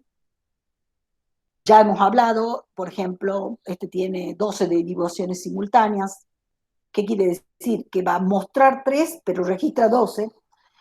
Batería incluida, o sea que es un equipo ambulatorio, puedo usarlo sin conexión a la red. Indicadores de contacto de electrodos, ¿se acuerdan? Por si se había roto el cable. Secuencia de toma, si toma en Cabrera o en modo Cabrera o en modo estándar. Operación a CDC, o sea que tiene una fuente de alimentación, si la batería se me cayó, lo puedo conectar a la red. Falla de suministro de papel, cuando imprime el papelito si se está por quedar sin papel, yo no veo dónde termina mi rollito de papel que está acá adentro. Entonces, resulta que le empiezo a hacer el electrocardiograma al paciente y me quedo sin papel. Entonces tienen una falla, un indicador que les dice, no hagamos un ECG todavía, cambia el papel primero. Falla de suministro de papel. Distintos tipos de filtros para poder filtrar determinadas frecuencias, por ejemplo, las 50 Hz, ¿sí? Entonces, operación en corriente alterna o en batería, electrodos, características de los electrodos, y fíjese, que hace todas estas cosas, tiene memoria para un solo paciente. O sea, cada vez que termino debería descargar la memoria de alguna manera. Miren estos filtros que no les he referido, no estoy segura si se los he referido antes, pero bueno, lo quiero mostrar. Por ejemplo, tiene un filtro para 50 o 60 Hz, o sea, este es un filtro de línea, ya habíamos hablado de esto. Estos suelen ser filtros que vienen después de la etapa que ustedes han hecho del filtrado para el ECG. Lo que hacen es ponerle un filtro de línea, que significa que saca, es un filtro para un filtro de estas características, ¿sí? Perdón, tengo que poner la pluma.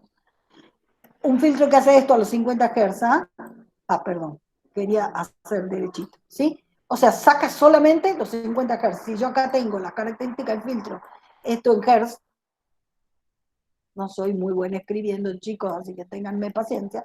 Y este filtro, esta es la amplitud del filtro, y esto es 50 Hz. O sea, es un pasabanda bien finito, un pasabanda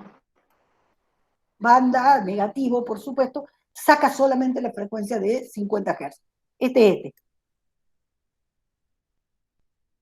Ahora, ¿qué es un filtro de 25 a 35 Hz? Este se puede calibrar con el temblor del paciente parkinsoniano. En el Parkinson las personas tienen, algunos Parkinson tienen temblor, un temblor continuo, el paciente no se puede quedar quieto. Ya hemos visto que nuestro equipo lo que hace es el movimiento, despega el electrodo y produce a 25 Hz la característica de un temblor parkinsoniano. Entonces me permite con ese filtro hacer esto mismo, pero para 25 Hz. ¿Por qué? Porque este paciente tiene Parkinson. Entonces, fíjense la complejidad de un mismo electrocardiógrafo. ¿Ah? Y acá le paso un datito que tenganlo en cuenta. Frecuencia de muestreo de 1000 Hz con detección de marcapasos. Este equipo tiene una característica que muestrea a 1000 Hz. Acuérdense que tenía 3 canales, ¿sí? 3 canales simultáneos. O sea, necesito 3000 Hz solo para mostrar esta señal. Esto me da una característica que es una SG de una calidad mayor a la que haría con solamente 250 Hz, como habíamos dicho recién con Diego Zimmerman, el doble de la frecuencia máxima de la señal. Con 1000 Hz estoy mucho más arriba, tengo una frecuencia, tengo muchos más datos. 1000 Hz son 1000 datos por segundo, en vez de 250 datos. Entonces puedo reproducir mejor la señal. Y con detección de marcapasos es cuando el paciente tiene puesto un marcapasos, como el pulso del marcapasos es un pulso rápido, por ejemplo, una ondita cuadrada muy rápida, no todos los desfibriladores lo ven. Entonces, tiene detección de marcapasos para eso, y por eso usa frecuencias de muestreo. Perdón, se me cayó. Por eso usa frecuencias de muestreo más elevadas, para poder detectar el marcapaso. Ahí miren la velocidad del papel, esas son las 3 que están por norma, 50, 25 y 50 milímetros por segundo, es la forma en la que se puede visualizar la señal del electrocardiograma. Bueno, este otro, hay muchos equipos de electrocardiografía que vienen asociados a otro equipo, a otra medición. Yo en este caso he usado uno que tiene espirometría. O sea, este es un electrocardiógrafo, fíjense que tiene todo un teclado. ¿Se acuerdan cuando veíamos la parte de un electrocardiógrafo y aparecía el keyboard? Tiene la visualización del ECG en una pantalla pequeña, en este caso hay 3 canales, y un cuarto canal que este equipo puede ser utilizado como espirómetro. O sea, tengo un ECG y un espirómetro. ¿Se acuerdan que era la espirometría? Ustedes han visto algo de espirometría en fisiología. Un espirómetro medía el volumen respirado por un paciente. Por ejemplo, el volumen, entre otras cosas, el volumen tidal. ¿Sí? Entonces, uno está usándolo en el sistema cardiovascular y el otro en el sistema respiratorio. Son 2 mediciones diferentes, pero este equipo trae las 2 mediciones. Entonces, generalmente este lo va a usar un médico que quiere evaluar la capacidad respiratoria del paciente. Por ejemplo, se usa mucho en deporte, que tengan espirometría al médico que hace una evaluación de un deportista, un deportólogo, por ejemplo. Hace electrocardiografía y espirometría. Entonces van a encontrar equipos que vienen combinados con otros equipos, como es el caso de la espirometría. Miren estas mediciones y para que ustedes recuerden, estas son las tomas del ECG, ¿sí? Tiene interpretación opcional perdón, voy a volver a poner el marcadorcito, así ven el puntero. Tienen aplicación de espirometría junto al ECG de 6 y 12 canales, interpretación opcional, van entendiendo las especificaciones con esto. ¿Qué estoy haciendo? Agregándole características a distintos electrocardiógrafos para que ustedes entiendan las especificaciones cuando las vean. ¿Ah? Esta es la impresión, identificación del paciente, es igual en todo, en la mayoría, pero fíjense, espirómetro instalado, que va a medir flujo, volumen, frecuencias Y ¿se acuerdan todo aquello? Volumen tidal, volumen máximo expirado, volumen de expiración máxima, ¿sí? Bueno, ¿para qué sirve entonces? Para evaluar a un paciente, por ejemplo, un deportólogo. Van a encontrar especificaciones de este tipo y, por supuesto, las memorias tienen que incluir el canal de espirometría simultáneo. Algunos detalles más de ese mismo equipo, como para que tengan una idea, es muy parecido al anterior. Fíjense, opción a memoria de hasta 40 SG. Esto lo hace mucho más potente. Es lo que me preguntaban recién. ¿Por qué de 2 pacientes? Puedo hacer hasta 40 en este. Depende de la especificación del equipo. Entonces, ustedes como ingeniero biomédico, cuando tengan que elegir un electrocardiógrafo para comprárselo, estoy hablando, están asesorando a un médico para la compra de un electrocardiógrafo. ¿Qué tienen que preguntarle al médico para decirle qué tipo de electrocardiógrafo? Hay muchos médicos que van a venir y le van a decir, yo quiero este electrocardiógrafo. Y ustedes, lo primero que tienen que hacer es buscar las especificaciones de ese electrocardiógrafo. Y tienen que entender todas estas especificaciones. Una vez cuando hayan visto estas especificaciones, decirle al médico, ¿para qué querés uno que tiene, por ejemplo, espirómetro si vos no vas a hacer nunca una espirometría? Por ejemplo. ¿O para qué querés uno con interpretación si vos lo vas a interpretar y lo tenés en el consultorio? Entonces, eso hace la diferencia entre saber qué tengo que comprar. Para eso tengo que conocer todas las especificaciones de los equipos. Bueno, voy pasando como para mostrarles. Este, por ejemplo, es un electrocardiógrafo portátil. Hubo muchos de estos. Estaban puestos en una laptop. Te venden una laptop como electrocardiógrafo. Por supuesto que tiene adentro una parte donde está el ECG, que es el amplificador de ustedes metido ahí adentro, y la parte de las derivaciones agregada, pero lo que hace es la laptop digitaliza y una vez que digitalizó, guarda en memoria, etc. Por supuesto va a tener mucho más capacidad de memoria y capacidad de adquisición hasta 12 canales simultáneos. Fíjense que en este caso, este ECG portátil, basado en la utilización de una laptop, tiene en la pantalla, puedo ver muchos más canales, puedo ver una serie de datos del paciente y muchos más canales, y tiene una pequeña impresora incorporada para poder hacer el registro de 12 canales. Esto se ha vendido mucho en alguna época, ahora no se usa tanto.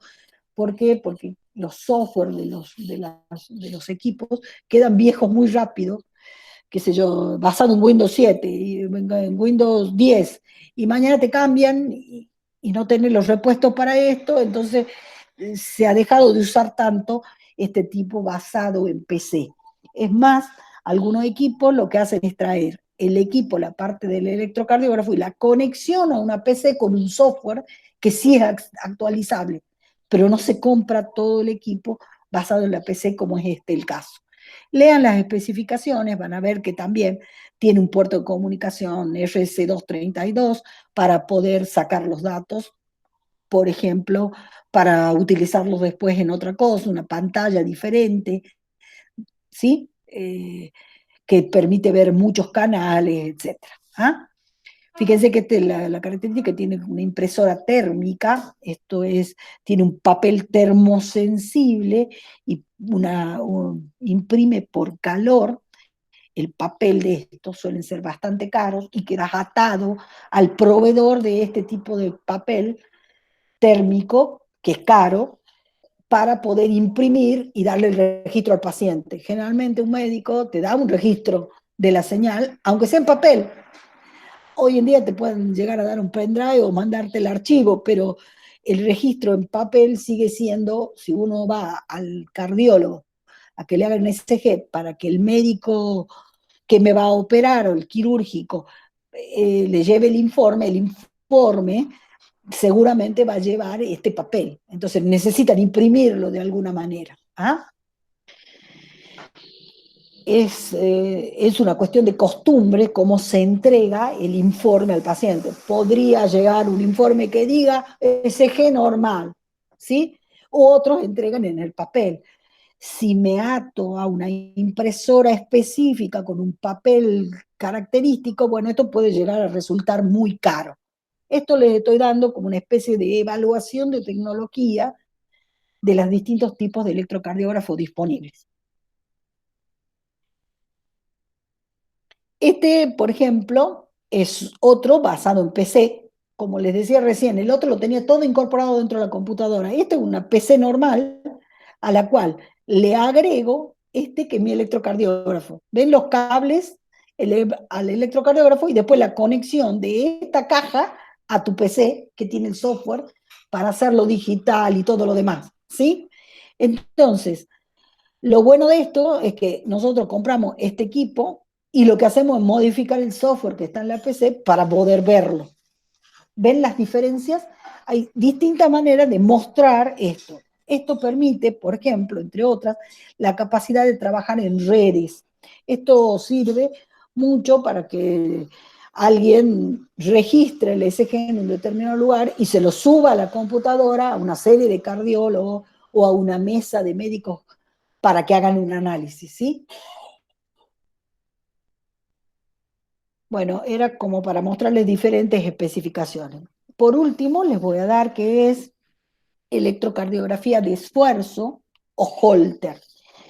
El Holter es Holter por el nombre de la persona que lo hizo, un médico, que dijo, bueno, a ver, hagamos un ECG de un paciente durante actividad física. ¿Qué se descubrió? Esto los médicos clínicos lo hacen normalmente.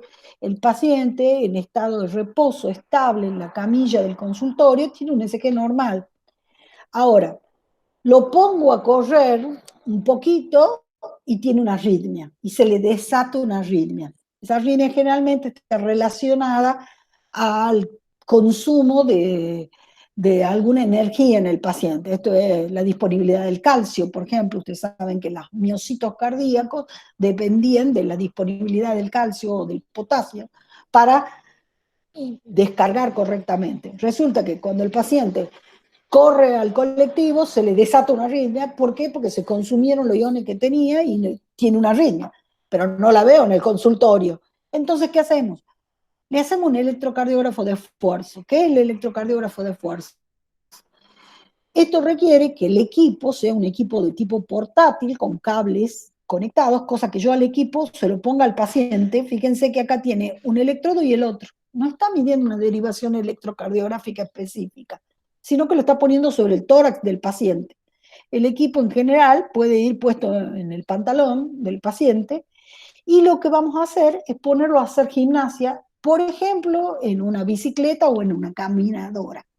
Esto, cuando el paciente empieza a hacer actividad física, le dice que va a estar normal, normal, normal, normal, y en un determinado momento, debido a problemas cardíacos, a esas arritmias, este va a registrar el cambio en el electrocardiograma, que no lo veía en el consultorio común. Entonces, un electrocardiógrafo de esfuerzo es el registro de la actividad electrocardiográfica, no necesariamente de las derivaciones, de todas las derivaciones, sino de alguna, la actividad electrocardiográfica durante un esfuerzo físico. Esto es porque algunas arritmias se desencadenan ante un esfuerzo físico del paciente. Entonces eso es lo que se define como electrocardiografía de esfuerzo. ¿Qué características tiene que tener en general? Ya van a ver que este es un electrocardiógrafo especial. No es un electrocardiógrafo, en realidad es un detector de electrocardiografía.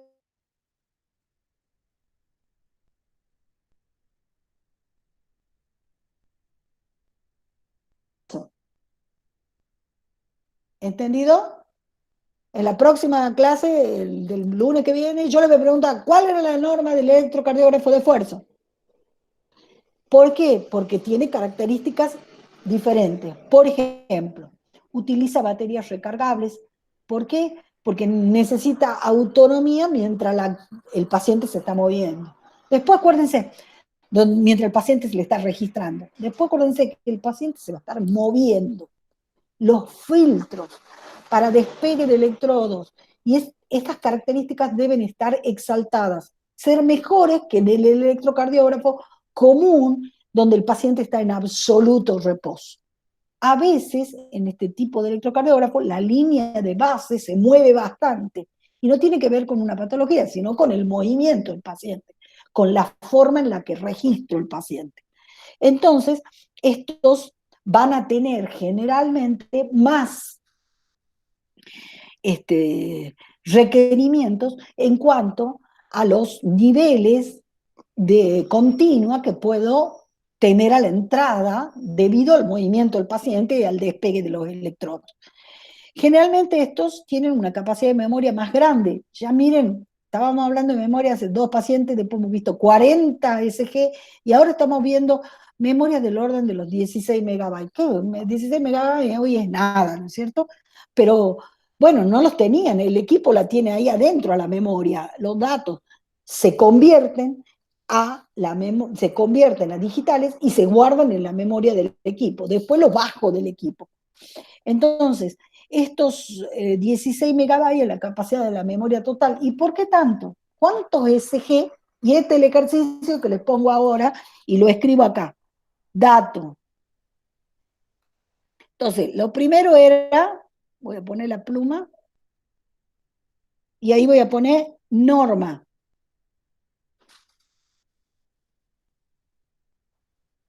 ¿Cuál es la norma IEC que corresponde al... la norma IEC que corresponde a la electrocardiografía de esfuerzo. Y ahora vamos a ver otro puntito. Supónganse que tengo ejercicio para la casa. Un paciente que estuvo en la bicicleta durante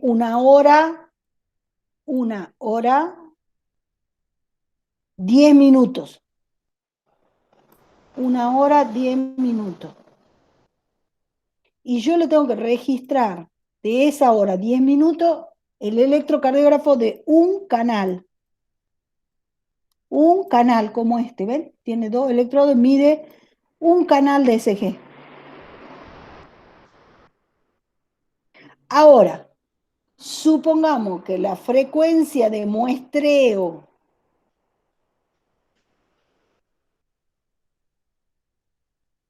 de la frecuencia de muestreo del conversor que va a estar registrando la señal esta de un canal es de 250 Hz.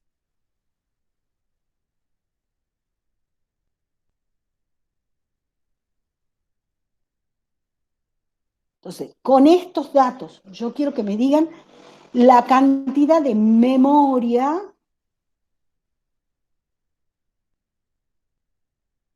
que necesito para guardar la cantidad de memoria que necesito para guardar los datos de este paciente, de un canal solamente.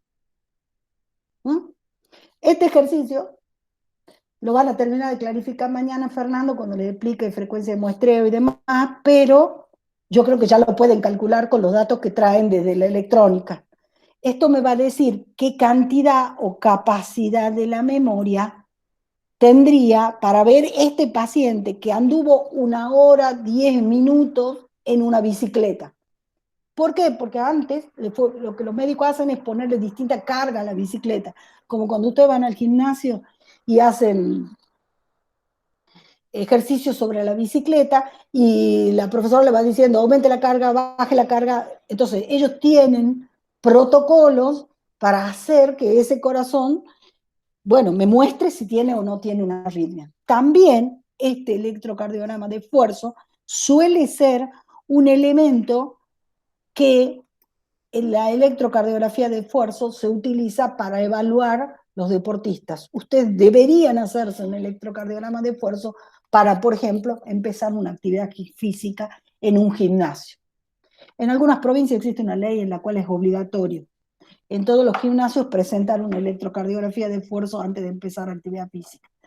No es una ley nacional, así que no se cumple. En Tucumán no se cumple, ¿sí? Bueno, esta tareita para mí es muy importante que la hagan porque les va a aclarar. Y fíjense que acá ya estamos mezclando claramente todo lo que tiene que ver con fisiología, equipamiento y cálculos que nosotros tenemos que hacer como mínimo para saber si nuestros equipos, instrumentación en sí, si nuestros equipos sirven.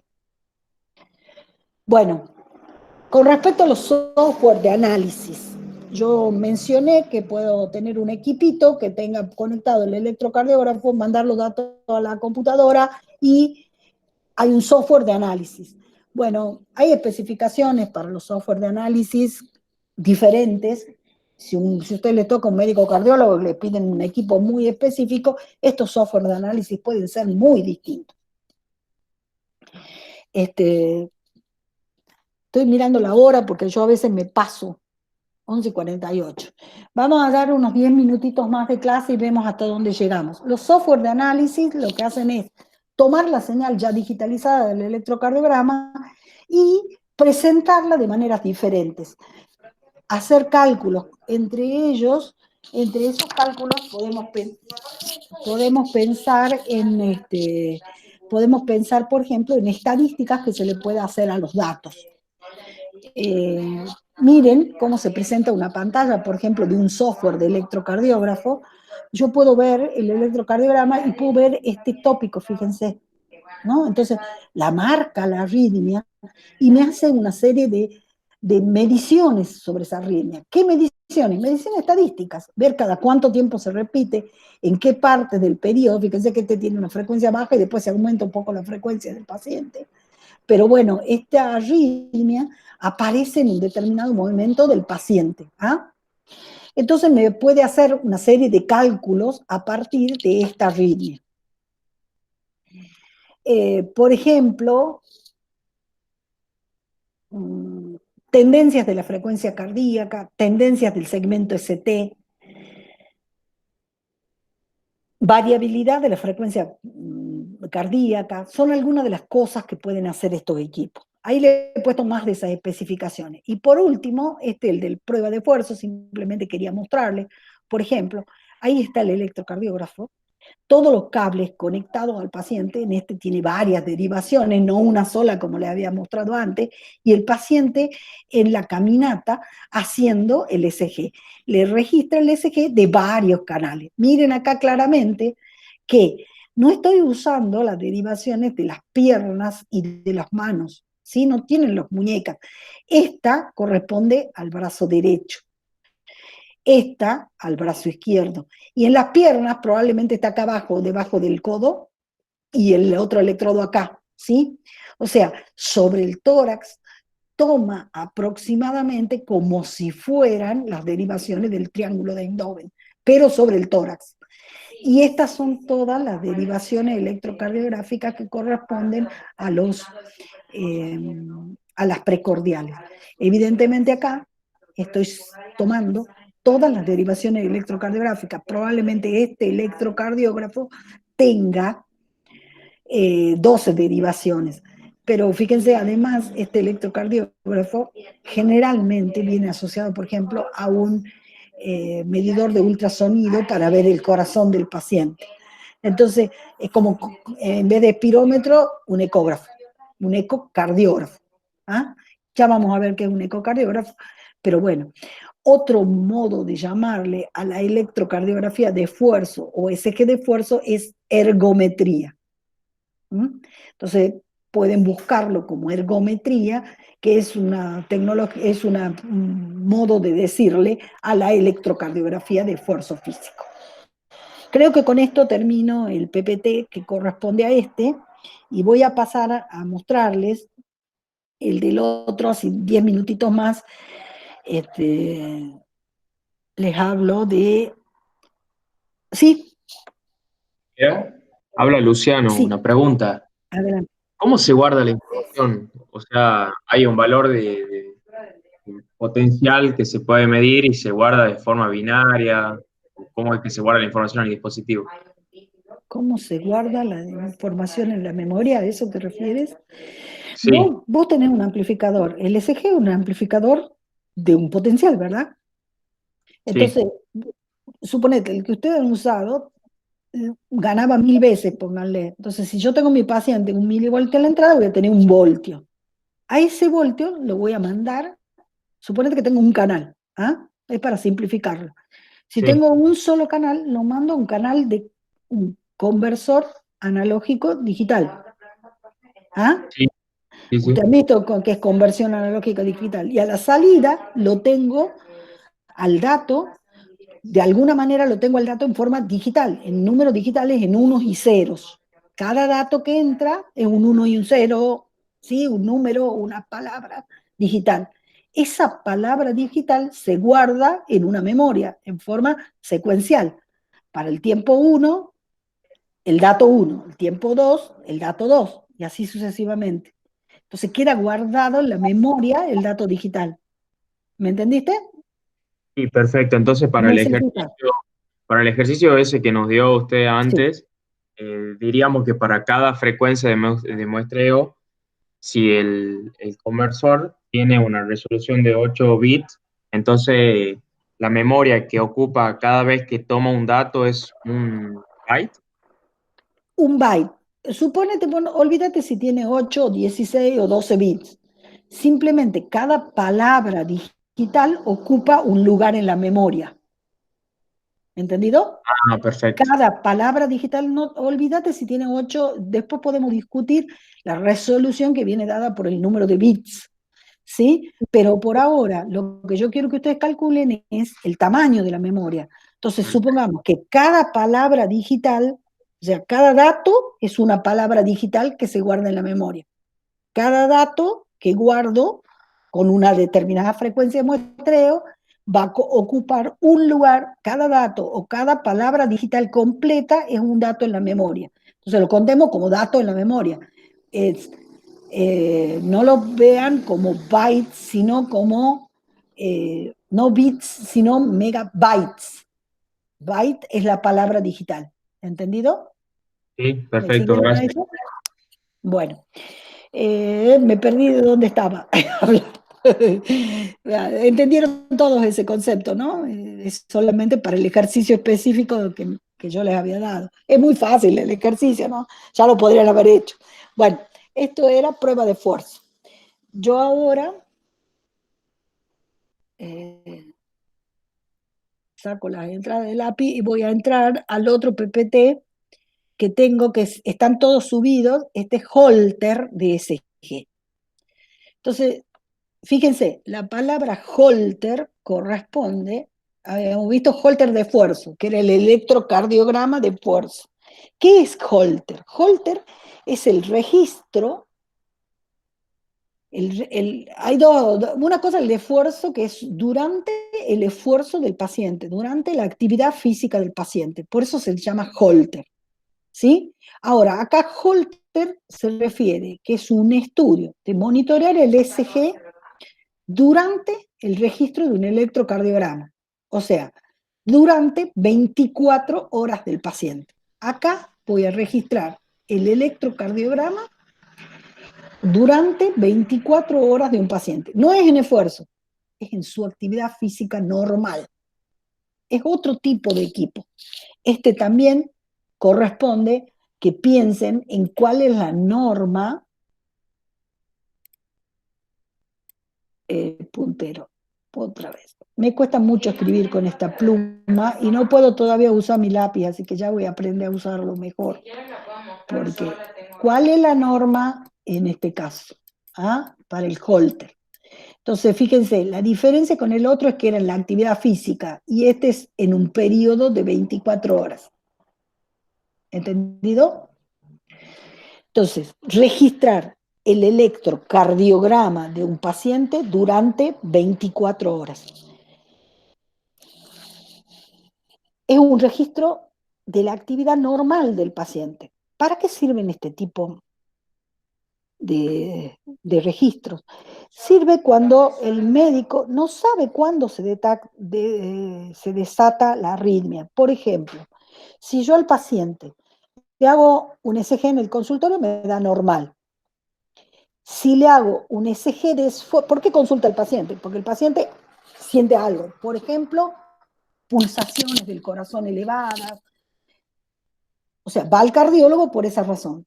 El cardiólogo le hace un ECG de reposo y no le da nada. Está todo normal. le hace un ECG de esfuerzo durante actividad física en el consultorio, tampoco pasa nada. Entonces decide hacerle un Holter de ECG, que es un registro continuo de 24 horas de un ECG del paciente en su actividad normal. Esto es porque existen otras variables que pueden desencadenar arritmias. Por ejemplo, el estrés. Doy este ejemplo porque es el más común. El estrés laboral puede causar arritmias en un paciente. ¿Ah? No tiene nada que ver con el esfuerzo físico, es simplemente con el estrés laboral. Puedo estar sentado frente a una computadora y estresado y que se me provoquen arritmias. La forma, la entrada de esta arritmia en el corazón, la forma en que se produce la arritmia no tiene nada que ver con la actividad física. ¿Cómo hace el médico para detectar qué es lo que le está haciendo al paciente que ocurra esta arritmia? Puede ser causada por una droga que esté tomando el paciente. A determinada hora de la mañana toma una droga y a las 10 de la mañana empieza a tener arritmia. ¿Sí? Entonces, bueno, ¿cómo hace el médico para saber cuál es la causa? Le hace un Holter, que es un registro de 24 horas. Condición indispensable es que el paciente haga su actividad normal. Esto requiere un electrocardiógrafo especial, ¿sí? Que es lo que se llama electrocardiografía ambulatoria. Es un registro continuo del ritmo cardíaco durante la actividad normal y por lo general durante 24 horas para obtener un registro del día completo del paciente. Lo que se hace es colocarle unos electrodos, que son pequeños parches conductores sobre el tórax al paciente, se le conecta el electrocardiógrafo, el registro cardíaco, que generalmente es a baterías, se puede cargar en el bolsillo, en una bolsa pequeña que puede pender del cuello del paciente, y la actividad se registra, la actividad eléctrica, el ECG, de una determinada derivación, por ejemplo, una derivación 1, pero tomada sobre el tórax. ¿Por qué? Porque el paciente se tiene que mover, tiene que ir a trabajar, tiene que hacer su actividad normal, entonces no le voy a poner, los electrodos se ponen por debajo de la ropa sobre el tórax del paciente. Y lo que después hace el médico es bajar el registro, por supuesto, digital de estas señales. Antes se grababan en un cassette, las 24 horas del paciente se grababan en un cassette. Hoy se registran en forma digital, o sea, tiene un conversor AD, lo guardo en una memoria, la actividad del paciente, y por supuesto voy a tener que guardar esta actividad durante las 24 horas del paciente. ¿Qué significa eso? Quiero ahora que hagan el mismo ejercicio que el anterior. Lo dicto para que todos lo hagan, o sea, son 2 ejercicios el que van a hacer. El cálculo anterior en 1 hora y media, y ahora quiero que me lo hagan al cálculo, igual que el caso anterior, pero para 24 horas de un paciente y me digan cuánto es la memoria que requieren para ese paciente. ¿Entendido? Con respecto a la electrocardiografía ambulatoria, conocida como Holter, porque Holter es el médico que lo hizo, es un médico que era técnico electrónico, entonces desarrolló un equipo para poder hacer esto. Lo que necesitan es llevar el paciente en forma simultánea a su actividad física una agendita de cosas que ha ido haciendo. Por ejemplo, se levanta a la mañana, desayunar, a las 9 en el trabajo, manejando. Una de las cosas que el estrés desencadena mucho es manejar, por ejemplo, puede tener la arritmia en el momento que esté manejando, entonces saliendo a casa, manejando el auto. Entonces tiene que ir anotando esas cosas. Y si llega a sentir la arritmia, si la siente, como por algo consultó al paciente, dice, sí, justo subo al auto y me empiezan esas puntadas en el corazón. Bueno, le da al médico una idea de qué cosa puede ser el desencadenante de la arritmia, ¿sí? O tengo actividad sexual y tiene arritmia, o tengo... hay un montón de razones por las cuales el paciente puede llegar a tener ese... El hallazgo que permite el monitoreo continuo de 24 horas, que el paciente haga una actividad normal y que registre cuáles son las cosas que hizo durante el día.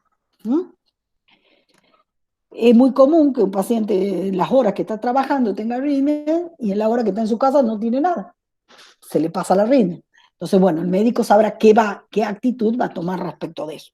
Entonces, antes de pasar a la próxima, quiero decir, necesito que calculen cuánto requiere de memoria un dispositivo para el registro continuo de 24 horas con las características que le di antes. Un canal, 1000 Hz. ¿Entendido?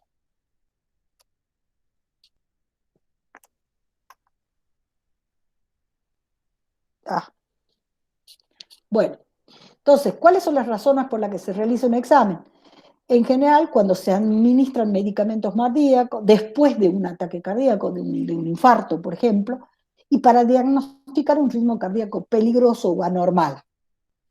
Los valores normales, con la actividad se presentan valores normales de frecuencia cardíaca. Nosotros sabemos que en reposo tenemos 70 latidos, 72 latidos por minuto, es el típico, pero la frecuencia cardíaca puede, qué sé yo, una caminata rápida puede provocar aumentos de frecuencia hasta 80, 120, pero por arriba de 120 latidos por minuto ya se convierte en peligroso o anormal. Entonces, eso es lo que busca el médico.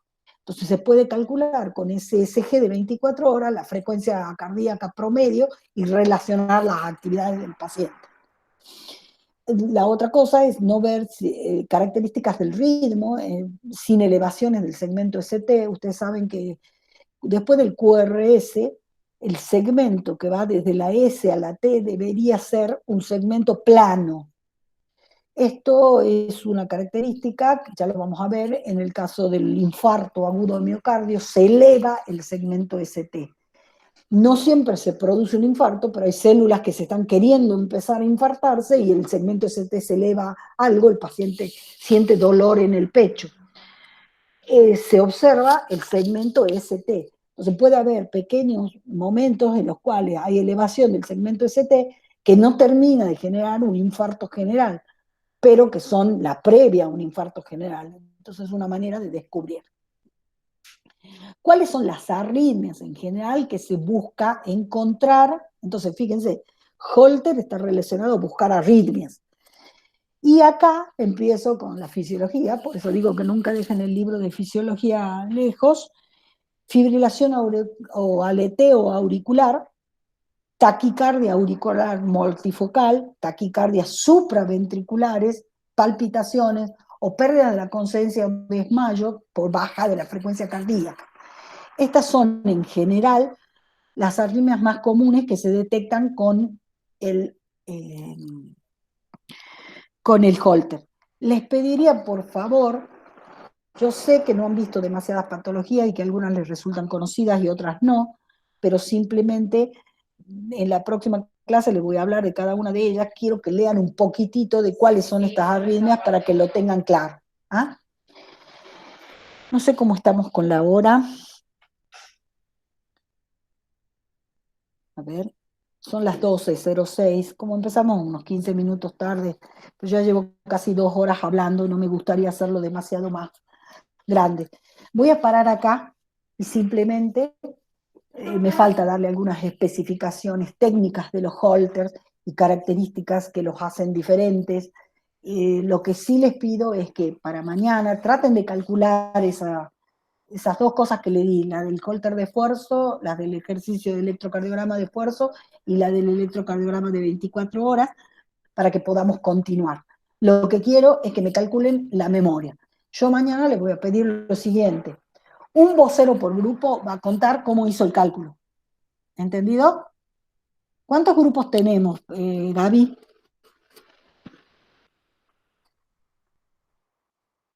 Hola. ¿Alguien me cuenta, chicos? Ay, no me diga que estoy fuera. Vamos a ver. Bueno, paramos ahí un momentito en esta presentación. Parece que... ¿Quién habla? Parece que... Alejandro, me estaban escuchando, ¿no? Sí. porque parece que Gabriel no está. Sí, no importa, porque Gabriel, pobrecito, lo hago escuchar las mismas clases que tienen que escuchar usted. No necesita estar todo el tiempo, no. Quería ver que estén presentes todos. Les quiero decir que quiero que hagan esos 2 calculitos para mañana. Mañana a las 3 de la tarde nos reunimos para ver el práctico de cómo ensayar un electrocardiógrafo y yo termino un poquito lo de Holter. ¿Ah? Entonces me gustaría que un vocero por grupo, pónganse de acuerdo ustedes, quién va a ser el vocero de su grupo, me mande el calculito antes de la clase, por lo menos 1 hora antes, please, así yo tengo tiempo de verlo, me manden los 2 cálculos que les pedí. ¿Ah? En un PDF, me lo mandan al correo electrónico, es más fácil. Les voy a pedir algo, me dijo Gabriel, y ya lo busco en el correo, nos comunicamos con los docentes de la cátedra todo el tiempo por WhatsApp, y entonces Gaby me dijo que le pasa lo siguiente. Él ha creado un grupo de mails que se llama alumnos-IBI 2020 en googlegroups.com. Y no todos se incorporaron al grupo, lo cual nos hace imposible nosotros, solo aceptaron 11 de los 15 alumnos, lo cual hace que nosotros no le podamos mandar la información a todos. Entonces, les pido, es obligatorio que se pongan en ese grupo, así yo puedo, por el grupo, enviarles la información a todos y ustedes me pueden enviar la información a mí. Yo he recibido solamente de algunos la información anterior. Ahora, en vez de pedírsela a todos, les voy a pedir que lo hagan por grupo. Entonces, quiero que un representante de cada grupo me envíe estos 2 calculitos antes de la clase de mañana. ¿Ah? Es muy rápido, chicos, les puede llevar 5 minutos cada cálculo. ¿Ah? Así que lo piensan y si no, lo consultan y me lo mandan. ¿Listo? Mañana completamos la clase de... ¿Hola? ¿Hay alguna pregunta? Ingeniera. Sí. No tengo preguntas. Bueno, no sé, hay alguno que habla o otros. Lo que pasa es que no estoy viendo el chat. A ver, el chat. A ver. Establece base del dispositivo, el INTEC, quien este cálculo se da la prueba, siempre lo preguntan en los parciales. Ah, estoy viendo todo el chat ahora. No está el Gaby, contesta Fernando. Bueno, por favor, cada uno, quiero que me conecte el chat, que recién no lo tenía, que cada grupo me mande la información de los 2 ejercicios que les di, como para que mañana lo tengan. Fernando mañana va a dar otra clase, yo voy a terminar esto, porque la clase de Fernando es más corta, es, digamos, contarle de qué se trata el trabajo práctico, porque como les dije antes, vamos a seleccionar 8 trabajos prácticos para dar en un mes, cuando termine el encierro que tenemos, así que cuando termine el encierro va a ser práctico, 2 por semana, así que tienen que tener toda la información lista para eso. Entonces Fernando mañana a las 3 de la tarde les va a dar cómo se va a hacer ese práctico de ensayo de un electrocardiógrafo. ¿Ah? Bueno, chicos, espero que hayamos tenido una clase productiva, tienen mucho para estudiar y leer. Holter y electrocardiografía está en el Webster, pero creo que un poquito mejor lo van a encontrar también en el Campur, que era el otro libro de cabecera, y pueden buscar información, son todas variaciones de la electrocardiografía lo que tienen. ¿Ah? Bueno, muchísimas gracias y estamos en contacto. Cualquier cosa me escriben, por favor. ¿Ah? Gracias, Fer, por estar también. Bueno. Dice Fer que mañana es cortito lo de él, así que yo termino de dar mi clase y tenemos la 6ª o 7ª clase ya. Un gusto en haberlos tenido con... Saluden, así nos vemos. Hasta mañana. Hasta mañana. Chao, hasta mañana.